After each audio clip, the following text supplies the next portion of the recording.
चलिए, तो हम आपसे बात कर रहे थे अभी सेंट्रियोल और बेसल बॉडी के टीएस के बारे में। ये देखिए आपको ट्रिपलेट दिख रहा होगा, आउटर, मिडिल और इनर पेरिफेरल माइक्रोट्यूब्यूल, और यहाँ पे सेंट्रल माइक्रोट्यूब्यूल नहीं है, सेंटर पे प्रोटीन है, रेडियल स्पोक से अरेंज है, और सारे पेरिफेरल माइक्रोट्यूब्यूल आपस में इंटर ट्रिपलेट ब्रिज से इस कदर जुड़े हुए हैं। देखिए इस कदर, देख रहे हैं, इस कदर जुड़े हुए हैं, इस कदर जुड़े हुए हैं, मतलब इंटर ट्रिपलेट ब्रिज है।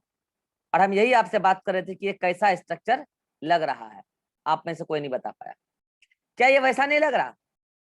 काट व्हील, बैलगाड़ी का चक्का कितने लोग देखे हो गौर से? बैलगाड़ी का चक्का, क्या ये वैसा अपीयरेंस नहीं आ रहा? तुम्हारा आवाज नहीं आ रहा, बाद में बोलना क्लास के बाद। जिसका आवाज नहीं आ रहा उसका सुनेंगे नहीं, क्लास के बाद बोलना, आवाज आने लगेगा ठीक से तो बोलना। काट व्हील, उसमें सेल मेम्ब्रेन भी होता है। अच्छा हमको पता था ये बात तुम बोलेगा, लेकिन देखो उसमें जो सेल मेम्ब्रेन होता है ना, अब तुम बोलेगा सर सीलिया फ्लैजिला का भी स्ट्रक्चर काट व्हील जैसा दिख रहा था। देखो सीलिया फ्लैजिला में जो यहाँ से ऐसे बहुत सारे डाइनिन आर्म निकले थे, क्या वो यहाँ निकले हैं?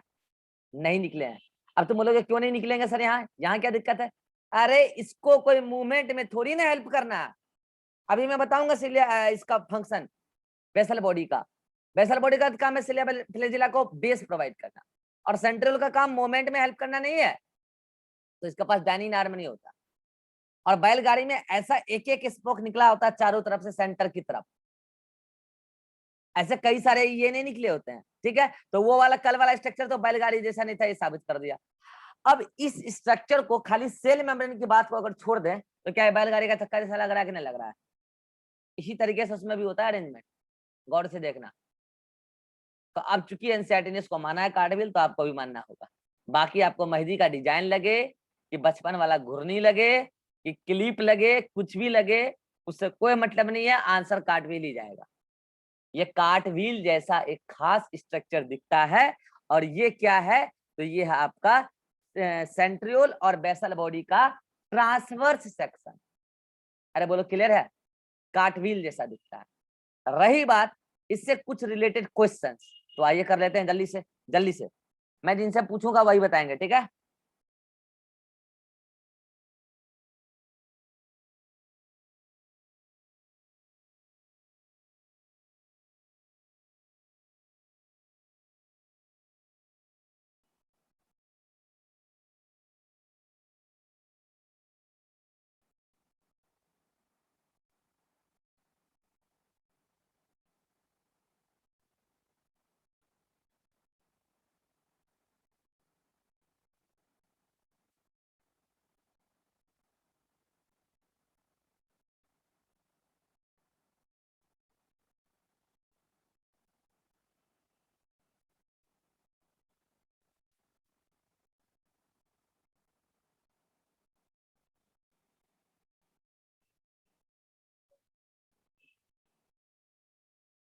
क्या हुआ?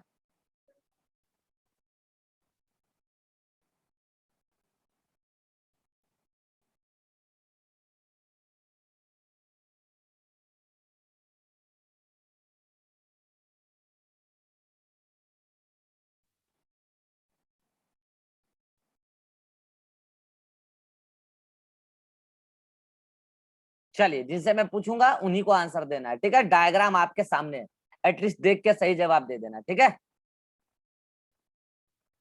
चलिए सबसे पहला सवाल शिवानंद से। यहाँ पे टोटल है, यहाँ पे भी टोटल है, और यहाँ पे भी टोटल है, ठीक है? चलिए शिवानंद से पहला सवाल है, आपको बताना है टोटल पेरिफेरल माइक्रोट्यूब्यूल कितने हैं? टोटल पेरिफेरल सर पूरा माइक्रोट्यूब्यूल जितना है। अरे यहाँ लिखा है, यही यही आपको देख के बताना है, जो लिखा है total number of peripheral microtubule कितना है?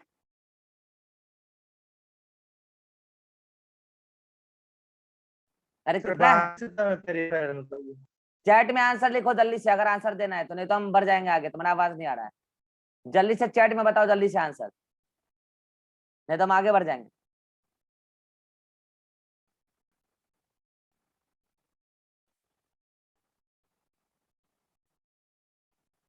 9 ये जवाब दे रहा है, 9 जवाब दे रहा है, 9 गलत जवाब है। चलो अभिषेक बोलो, total number of peripheral microtubule.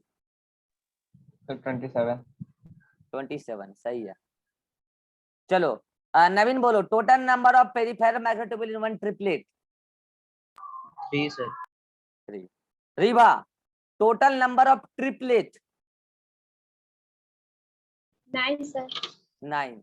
और यहीं पे आया था आंसर 9 into 3 से 27। इरहान, टोटल माइक्रोट्यूब्यूल बोलो। 27। चलो तुम बोलो रेडियल स्पोक। 9।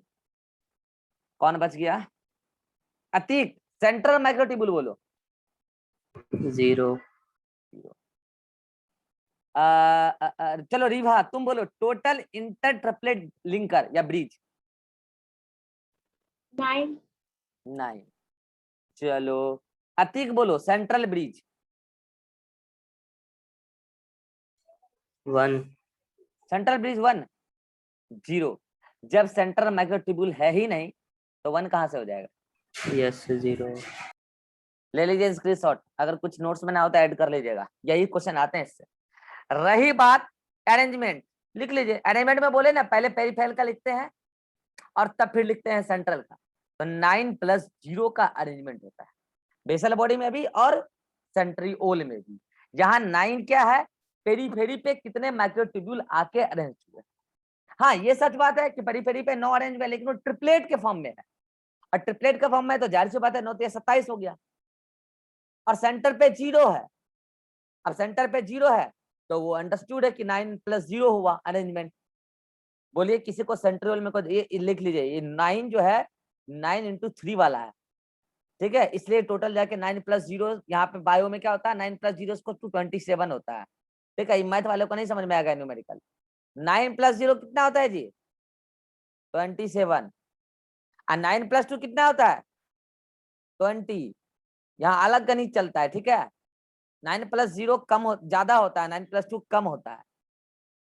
अरे ठीक है, ये है arrangement of microtubule in cilia flagella 20, in basal body centriole 27। अब अगर किसी को कोई डाउट हो, हाँ फंक्शन बता देता हूँ सिलिया फ्लैजिला का, पहले सुन जल्दी से। फंक्शन सर इसके सेंट्रियोल के, अरे एक ही काम है मेन, फंक्शन ऑफ सेंट्रियोल। जो लोग सेल डिवीजन मेरे से पढ़ चुके हों समझ चुके होंगे क्या काम है। मैं बताऊं, जहां पे ये अरेंज होता है ना सेंट्रियोल ऐसे, तो उसके चारों ओर जो काइनोप्लाज्म होता है ना, काइनोप्लाज्म अभी जो मैं दिखा रहा था बार बार। पहली बात तो काइनोप्लाज्म क्या करता है पता है? जब एस फेज आता है सेल डिवीजन में, माइटोसिस और मियोसिस 1 में एस फेज, तो उस दौरान ये काइनोप्लाज्म अपना कुछ कंटेंट देता है साइड में, और ऐसे और सारे माइक्रोट्यूब्यूल साइटोप्लाज्म से लाके एक और सेंट्रोसोम तैयार करता है। एक काम तो ये होगा कि अपना डुप्लीकेशन खुद करता है, मतलब सेल्फ डुप्लीकेशन है इसके पास प्रॉपर्टी। अपना काइनोप्लाज्म आधा दे दिया सराउंडिंग से कलेक्ट करके, और माइक्रोट्यूब्यूल को असेंबल खुद करता है। यहाँ ये सेंट्रोल है ना, ये अपना माइक्रोट्यूब्यूल असेंबली बढ़ाता है और बीच से फिर अलग हो जाता है। एक सिलेंडर तैयार हुआ, इधर आ गया, और ऐसे ये भी अपना सिलेंडर तैयार करके परपेंडिकुलर अरेंज कर देता है। तो एक काम तो ये हो गया, खुद अपना सेंट्रियोल डुप्लीकेशन कर लिया एस फेज के दौरान। दूसरा, जब ये अरेंज हो जाता है पूरे स्ट्रक्चर को बोलते हैं सेंट्रोसोम, तो यहाँ से फिर असेंबली स्टार्ट होता है किसका? स्पिंडल फाइबर का, वो भी माइक्रोट्यूब्यूल के बने होते हैं, और स्पिंडल फाइबर यहाँ से निकलते हैं ऐसे, कंटिन्यूअस और डिसकंटिन्यूअस स्पिंडल फाइबर। और वो स्पिंडल फाइबर काइनेटोकोर से जुड़ के सेल डिवीजन में मदद करता है। कैसे करता है पूरा सेल डिवीजन पढ़ा रखा है मैंने, जो लोग बैकअप ले रहे हैं वो देखिएगा बाद में सेल डिवीजन तो समझ में आ जाएगा। एक तो ये काम हो गया। दूसरा, सेंट्रल का एक काम है कि बेसल बॉडी को बनाना है, और बेसल बॉडी का काम है कि सिलिया फ्लैजिला को बेस प्रोवाइड करना है, सपोर्ट देना है। खेला खत्म है, यही फंक्शन है इसका, और कोई ताम झामा ये नहीं है। यहाँ पे कोई एनर्जी फरेंजी कुछ नहीं यहाँ पे। एनर्जी का कोई चक्कर रहता था हम डायनीनार में नहीं बताते क्या? नहीं है, कुछ नहीं है यहाँ पे, ठीक है। तो ये हुआ आपका सेंट्रियोल और बेसल बॉडी का भी स्ट्रक्चर, अब फंक्शन सब मैंने बता दिया। अब अगर किसी को कोई डाउट हो तो पूछ सकता है। चलिए मैं पूछ लेता हूँ एक एक करके, किसी को अगर कोई डाउट है तो। Abhishek? No sir. Atiq? No sir. Naveen? No sir. Vibha? No sir. Shivanand? No sir. चलिए अब मैं बताऊं बच्चों, ऑफिशियली यहाँ पे चैप्टर हो गया द एंड। मैंने आपको कहा था कि मैं आपको सेल बायोलॉजी में, जो लोग मेरा क्लास स्टार्टिंग से कर रहे हैं या फिर जो बैकअप लिए होंगे उनको याद हो, मैंने कहा था कि सेल बायोलॉजी में हम 2 चैप्टर पढ़ते हैं। एक पढ़ते हैं cell the basic unit of life, एक ये चैप्टर है एनसीईआरटी में, cell the basic unit of life. और दूसरा चैप्टर है आपका cell cycle and cell division. याद कीजिए, मैंने जब स्टार्ट किया था चैप्टर सेल बायोलॉजी, तो पहले हमने ये चैप्टर स्टार्ट किया, उसमें हमने क्या पढ़ा, पहले सेल हिस्ट्री पढ़ा, सेल वॉल पढ़ा, सेल मेम्ब्रेन पढ़ा, न्यूक्लियस पढ़ा। न्यूक्लियस में ही हमने क्रोमोसोम वगैरह सब पढ़ लिया डिटेल में, और उसके बाद मैंने इस चैप्टर को यहाँ होल्ड कर दिया था। अच्छा, इसमें इसी में साथ में न्यूक्लियस के साथ हमने क्या पढ़ लिया था, साइटोस्केलेटल, याद है, साइटोस्केलेटल पढ़ लिया था, और उसके बाद हमने इस चैप्टर को यहाँ होल्ड कर दिया था। इसके बाद साइटोस्केलेटल के बाद, उसके बाद हमने कहा कि न्यूक्लियस साइटोस्केलेटन का बहुत यूज होता है कहाँ, सेल साइकिल सेल डिवीजन में। तो इस पूरी चैप्टर को हमने पढ़ के खत्म किया, और फिर हमने लौटा इस चैप्टर में, तो फिर हमने एक एक करके पढ़ा, क्या, अलग अलग सेल ऑर्गेनेली। कहाँ से स्टार्ट किया हमने, याद करो, mitochondria, plastid, ribosome, endoplasmic reticulum, Golgi body, lysosome, vacuole, और उसके बाद फिर सीलिया फ्लैजिला और सेंट्रल बेसल बॉडी, और अब जाके हमारा ये चैप्टर भी फिनिश हुआ। तो कुल मिला के ऑफिशियली ये दोनों चैप्टर हमारा समाप्त हो गया। एक कंफ्यूजिंग बात मुझे बताना है आपको, अगर आप चाहो तो नोट्स में ऐड कर लेना, यहाँ पे लिखता हूँ।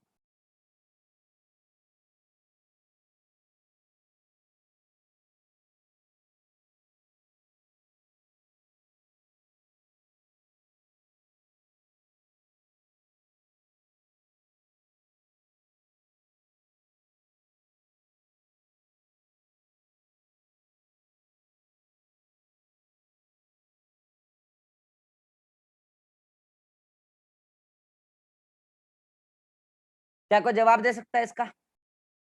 प्रोटीनेसियस, साइटोस्केलेटल और साइटोस्केलेटन बोलो, साइटोस्केलेटल साइटोस्केलेटन एक ही बात है, वैसे ज्यादा अंतर नहीं है।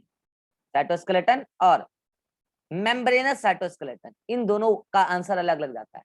दोनों साइटोस्केलेटन है। साइटोस्केलेटन का मतलब क्या, सेल को सपोर्ट देने वाला स्ट्रक्चर।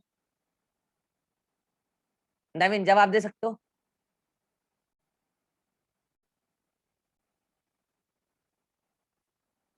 नवीन, अरे जल्दी बोलो, यस सर। क्या बोलो आंसर जल्दी। पता नहीं सर। अब मैं बता रहा हूँ आंसर, किसी से पूछूंगा नहीं। प्रोटीनेशियस साइटोस्केलेटन में मैंने आपको 3 चीज पढ़ाया है, एक माइक्रोट्यूब्यूल पढ़ाया है, एक इंटरमीडिएट फिलामेंट पढ़ाया है, और एक माइक्रोफिलामेंट पढ़ाया है। सेल डिवीजन का पहले जो पढ़ाया था, वो तीनों प्रोटीन के बने थे, याद करो, याद करो। ये बने थे ट्यूबुलिन प्रोटीन के, याद आया, ट्यूबुलिन प्रोटीन। ये बने थे कीरेटिन फैमिली प्रोटीन, याद हो तो, कीरेटिन फैमिली प्रोटीन। और ये बने थे एक्टिन प्रोटीन। तो ये तीनों प्रोटीनेशियस साइटोस्केलेटन है, तो सेल को सपोर्ट देता है अंदर से, सेल शेप को मेंटेन रखने में काम आता है। अब मैंने कहा मेम्ब्रेनस, मेम्ब्रेनस साइटोस्केलेटन, साइटोस्केलेटन है लेकिन मेम्ब्रेन की बनी हुई स्ट्रक्चर है। क्या इसका जवाब कोई दे सकता है? इसका जवाब कोई दे सकता है? हाथ खड़ा करो। मेम्ब्रेन की बनी हुई और सेल को, हाँ बोलो बोलो Abhishek. Sir lipid protein, carbohydrate. अरे नहीं यार, सेल को अंदर से सपोर्ट दे रहा है साइटोस्केलेटन। अब बता दूं मैं, ईआर, एंडोप्लाज्मिक रेटिकुलम पूरे सेल के अंदर साइटोप्लाज्म में बिखरी होती है न्यूक्लियस, न्यूक्लियर मेम्ब्रेन से निकलने के बाद। मैंने कहा था ये बात, पूरे साइटोप्लाज्म में अंदर से बिखरी होती है। और देख लो इस तरीके से अरेंजमेंट होता है, देखो यहाँ ये सेल मेम्ब्रेन है। अब इसका एक खास शेप तब मेंटेन रहेगा अगर ये न्यूक्लियस है, न्यूक्लियस है, ये न्यूक्लियस, तो उसमें एंडोप्लाज्मिक रेटिकुलम जो है, ये देखो, ये एंडोप्लाज्मिक रेटिकुलम यहां से निकली इस तरीके से, पूरे एकदम साइटोप्लाज्म में ऐसे ऐसे बिखरी पड़ी रहती है, ऐसे ऐसे एकदम, इसका ऐसे ऐसे गुच्छा एकदम ऐसे ऐसे बना रहता है, इस टाइप से पूरे साइटोप्लाज्म में बिखरी है ऐसे, देख रहे हो ऐसे। फिर जहां जहां जगह बच गया ऐसे ऐसे माइक्रोट्यूब्यूल कहीं पे, तो कहीं पे इंटरमीडिएट फिलामेंट, वो अपना अलग अलग जगह पे। इसी वजह से तो जब सेल डिवीजन करती है तो सब कुछ तोड़ना तारना पड़ता है ताकि सारे क्रोमोसोम को सेंटर फैला के अरेंज करें। तो ये सब जो है तुम्हारे ब्लू ब्लू ब्लू ब्लू, ये सब तो तुम्हारे माइक्रोट्यूब्यूल, इंटरमीडिएट फिलामेंट या माइक्रोफिलामेंट वगैरह। और ये तुम्हारे एंडोप्लाज्मिक रेटिकुलम, और एंडोप्लाज्मिक रेटिकुलम मेम्ब्रेनस स्ट्रक्चर है, मेम्ब्रेन का बना होता है, सिंगल मेम्ब्रेन बाउंड ऑर्गेनेल ये। और ये सब क्या प्रोटीनेशियस है। तो अगर पूछे साइटोस्केलेटन तो आंसर दोनों लिख दे, proteinaceous cytoskeleton, answer microtubule, intermediate filament और माइक्रोफिलामेंट तीनों। अब तीनों अलग अलग स्ट्रक्चर बनाता है, मैंने समझाया आपको, याद है ना, पढ़ा रखा है साइटोस्केलेटन। और अगर बोले मेम्ब्रेनस साइटोस्केलेटन तो आंसर केवल ईआर, क्योंकि ये सब मेम्ब्रेनस पार्ट थोड़ी ना है, वो सब मेम्ब्रेन का बने हुई थोड़ी है, सब प्रोटीन का बने हुए सिंपल फाइबर है, कोई सॉलिड है कोई होलो है। बोलो सभी को बात क्लियर हुआ? ये बात नहीं हो सकता है, बोल दिया नहीं हो सकता मतलब नहीं हो सकता है, ज्यादा दिमाग लगा के तो गलत करते हो। बोल रहा है गोल्जी बॉडी नहीं हो सकता, अरे भैया गोल्जी बॉडी पूरे साइटोप्लाज्म में नहीं बिखरे होते हैं जैसे एंडोप्लाज्मिक रेटिकुलम बिखरे होते हैं। ज्यादा दिमाग लगाओगे गलत करोगे आंसर। जितना बता रहे हैं उतना याद रखो, उतना ही सब हो जाएगा तुम्हारा काम। गोल्जी बॉडी नहीं होता, मैंने बोल दिया इतना, इतना ही होता है। गोल्जी बॉडी पूरे साइटोप्लाज्म में बिखरा नहीं होता। ये क्या है? ईआर है, लिख लो। और ये है तुम्हारे अलग अलग पार्ट, बस लिख देता हूं मैं, प्रोटीनेशियस, प्रोटीआई होगा यहाँ, प्रोटीनेशियस साइटोस्केलेटन, दोनों ही साइटोस्केलेटन है, बात ध्यान रखना। तो ईआर साइटोस्केलेटन की ही तरह एक्ट करता है, लेकिन वो मेम्ब्रेनस पार्ट है। इसका स्क्रीनशॉट ले लो और नोट्स में कहीं ऐड कर लेना, इस बात नोट्स में कहीं ऐड कर लेना। चाहो तो जहां साइटोस्केलेटन पढ़ाए थे वहां भी ऐड कर सकते हो, या ईआर के पास भी ऐड कर सकते हो। अब जाके हमारा कुछ स्पेशल पॉइंट मतलब कि अलग से बताएंगे वो, तो अब हमारा जाके पहले ऑफिशियली चैप्टर समाप्त होता है, ठीक है, मतलब ये चैप्टर और ये चैप्टर समाप्त हुआ। मैं बता दूं बच्चों, ये दोनों मिला के, मैंने पहले भी कहा है, नीट में 8 to 10 क्वेश्चन आते हैं, ये दोनों यूनिट, दोनों चैप्टर मिला के, ठीक है, 8 to 10 क्वेश्चन आते ही आते हैं हर साल। और पूरी बायोलॉजी का बेसिक चैप्टर है। तो जो लोग मेरे से पूरा पढ़ लिए ठीक है, जो लोग लेट आए हैं कृपया करके वो पूरा बैकअप लीजिए, पूरा बैकअप लीजिए। सेल डिवीजन भी देखना है आपको, ये बेसिक चैप्टर है, पूरे बायोलॉजी में आगे काम आएगा, मैं फिर बोल रहा हूँ, पूरा देखना है आपको, ठीक है। तो यहां जाके आपका चैप्टर हुआ समाप्त, द एंड। अब आप एनसीईआरटी में हर कुछ पढ़ लीजिएगा, कुछ मत छोड़िएगा, एवरीथिंग पढ़ लीजिएगा, कुछ छोड़िएगा मत। अब मैं आपको बता रहा हूं कुछ स्पेशल पॉइंट जिसका एनसीईआरटी में लगभग ना के बराबर जिक्र है, और है तो मैंने छोड़ दिया था पहले, कहा था मैं लास्ट में कुछ स्पेशल पॉइंट अलग से बताऊंगा, ठीक है। तो वो सारा स्पेशल पॉइंट मैं अभी अगले मीटिंग में लेके, अगला मीटिंग क्रिएट करता हूँ, कुछ स्पेशल पॉइंट बता देता हूँ पूरे चैप्टर को लेकर, ठीक है। यहाँ तक आप पढ़ लीजिए, फिर हम मिलते हैं अगले मीटिंग में। यहाँ तक अगर अगर किसी को कोई डाउट है तो पूछ सकता है, स्पेशल पॉइंट में अभी बताऊंगा। अभिषेक को doubt? No sir. Atiq? No sir. Irhan? Ribha? No sir. Naveen? No sir. Shivanand? No sir. चलिए मिलते हैं नए मीटिंग में और स्पेशल पॉइंट को डिस्कस कर लेंगे और चैप्टर को फिनिश कर देंगे।